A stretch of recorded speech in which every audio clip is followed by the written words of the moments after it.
Hey, I'm ZSH Plays. Welcome back to San Bernardino Zoo, where today we're taking a massive step towards finishing our Australian area with the biggest habitat in the zoo. But first, a huge thank you to everyone who signed up to the Explorers Club last week. Here's the first 10 names on the monolith. Apologies if you're not there yet. These are just the names I added on day one, but thank you all so much for joining. Now, where are we going to be building today? So this is the Australian entrance.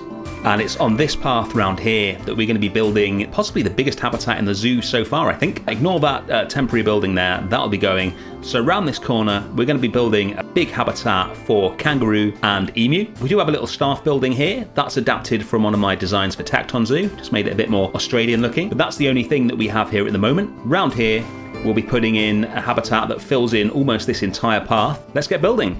Now, we've said the whole way through this Australian section that we don't want the whole thing to be cheesy outback theming. I think we've done really well in that regard. We've got the modernist platypus habitat, we've got an ultra-modern koala habitat, we've got the more rustic wombat and wallaby habitats. Today, it is time to go all out on the outback theme. I have been saving it all for one habitat, and this is it. Now, we're going to get onto the theming in a little while. Firstly, I want to make a fence. This habitat is going to be inspired by the kangaroo habitat at Taronga Zoo, which is where I've taken a lot of the inspiration for this area from. And well, I say this habitat, this fence is going to be inspired by Taronga Zoo. The rest of the habitat is going to be outback crazy. We're going to build probably the biggest bit of theming that we've had in the zoo so far. It is kind of ridiculous. I absolutely love it. I look forward to showing you that in a bit. But first of all, we need to get this fence right. I'm using some of the smallest wood pieces and the Grasslands Animal Pack pole to build this. And who would have thought an Animal Pack would have one of the best pieces in the game in it? But there you go. We'll put another piece of wood in there, and then we're going to work on the colour. I don't want it to be quite as bright as this. We'll get it more of a slightly darker wood colour so it sits in nicely with the background. And then we're going to get this piece that we use all the time from the Twilight Pack as a baseboard. This, like I say, is just an exact replica of one of the fences at Taronga Zoo. There's a nice sort of burnt orange colour on that as well. Ties it in really nicely with the path. This fence actually kind of confused me when I saw it. When I looked at it, I figured that the kangaroos could definitely jump over it. Now, I've not been to Taronga Zoo, I can't clarify that, but it does appear to me that they would be able to. But I asked around, and apparently they just don't, because they're happy in their habitat, and beyond the fence is just, you know, a load of concrete and paths and people, so why would they go outside? That's the fence done. Let's move on to my favourite part of this build. I told you we were going to go all out on the theming here. We're going to build a huge replica of Uluru. There's nothing more outbacky than Uluru. I can't think of anything better to put in the center of the outback habitat. I'm tracing the outline of it on the floor based on Google Maps, and then we're going to build it out of the rocks. The key thing to building things like this really is to get one section of it feeling right and looking right, and then once you've got one section, you can copy that around and spin it, and it gives everything a nice cohesive look without all looking the same. So we're going to spend a bit of time just getting one section of rock that looks really natural and has that sandstone kind of look of Uluru. Lots of cracks and things like that, that famous red color scheme. And then once we've got one section correct, we can move that around and fill in the rest of the rocks. It's such an amazing geographical feature, one of the most famous things in Australia, and deservedly so. I've had a lot of fun putting this together. It's such an impressive centerpiece for the habitat. Kind of ridiculous, but hey, this is our zoo. We can do what we like with it. And I figure if it was hollow, you know, maybe this wouldn't be that expensive to make. There's a fair few zoos around the world that have huge fake mountains in it. London Zoo for one, Palmyra in France. So I figure something like this is eminently doable. Once we've got one of the sections I'm happy with, I'm just going to copy it and produce a variation on it with a few other rocks as well, just so it's a little different and it's a bit more three-dimensional, and then we'll use a mixture of those two rocks to create Uluru. Once this is done, it's going to go up onto the workshop, so you guys can download it if you want to use this in any of your zoos.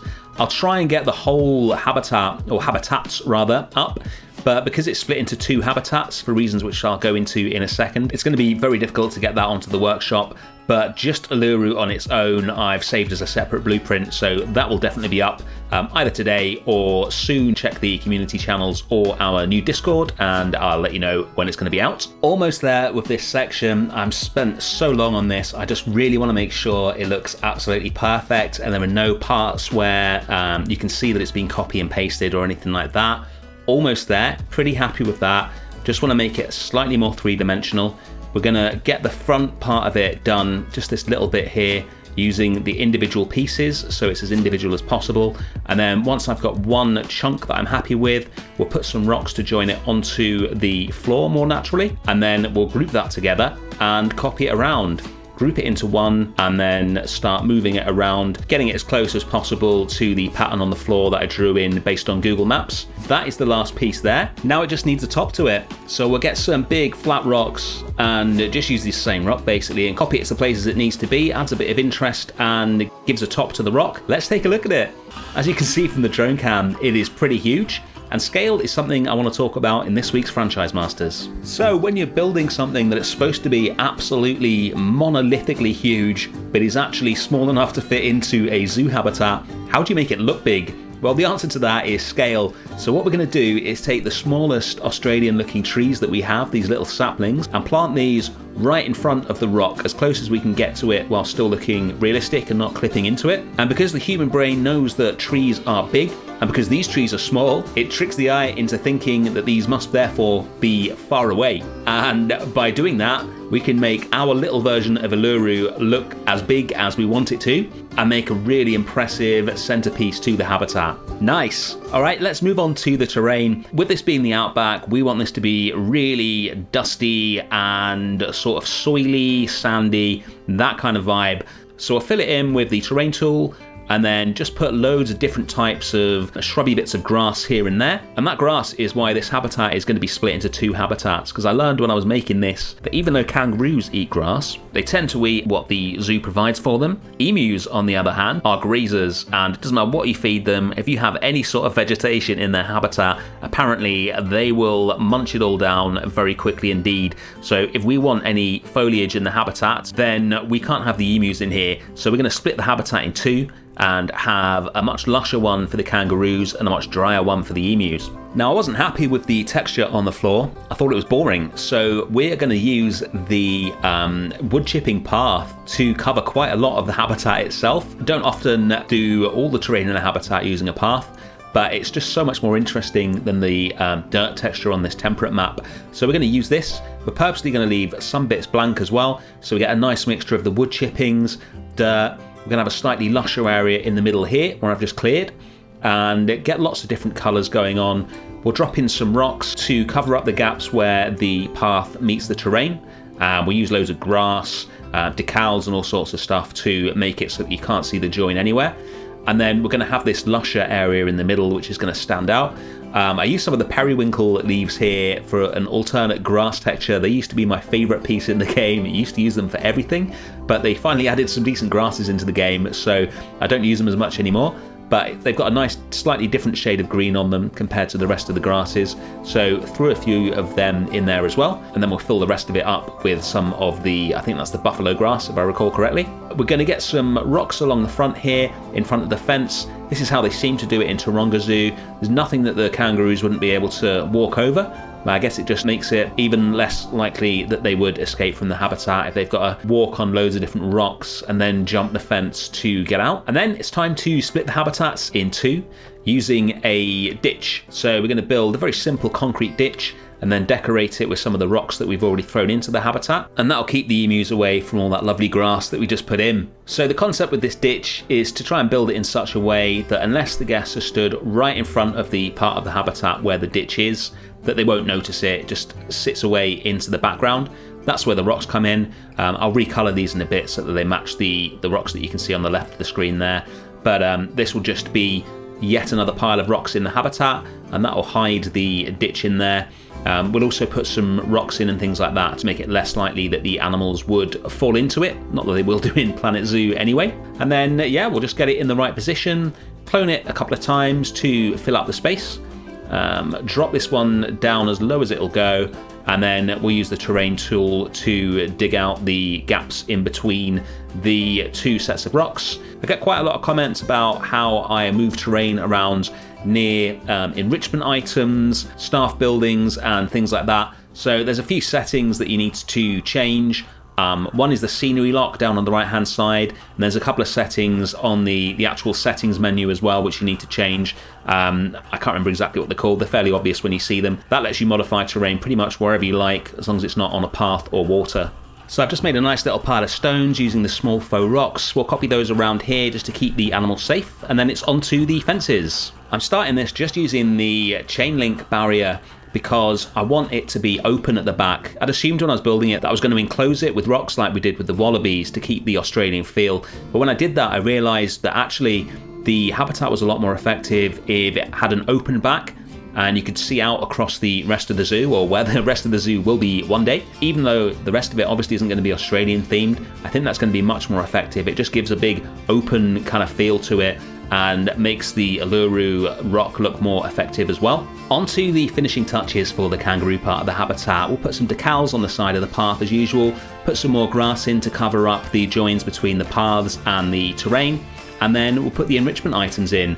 I'm not sure I've ever used this hanging barrel before. I don't know if that's exclusive to the kangaroos or if there's other animals that use it that I just haven't used. I've done very little with the really big animals in this game, although that will be changing as we get further into the zoo, especially the Africa section. We'll hide the hanging feeder in a tree like we did with the desert house. That's just always so effective. I love how that looks. If you hide it properly, it just looks like they've attached a wooden pole to the tree. Put a little herb scent marker near the front to encourage the kangaroos over there. And in the middle of the lusher part, we're going to sink a sprinkler in to make it more realistic that we've got some actual grass growing there, seeing as California is pretty dry. We'll change the terrain as well to make that more obvious. And now we need a shelter. So I'm going to take the generic shelter that we've been using throughout the zoo. It's so good to make one of those, and then you can just drop it in wherever you need it. I don't want it to be visible though, so we're going to keep moving this until it's hidden behind Uluru, and we get a nice expansive view at the back of the habitat with nothing blocking it out. Just needs a tiny little bit more to the right. There we go, and we're done. And we'll incorporate that into the habitat by extending the fences around it.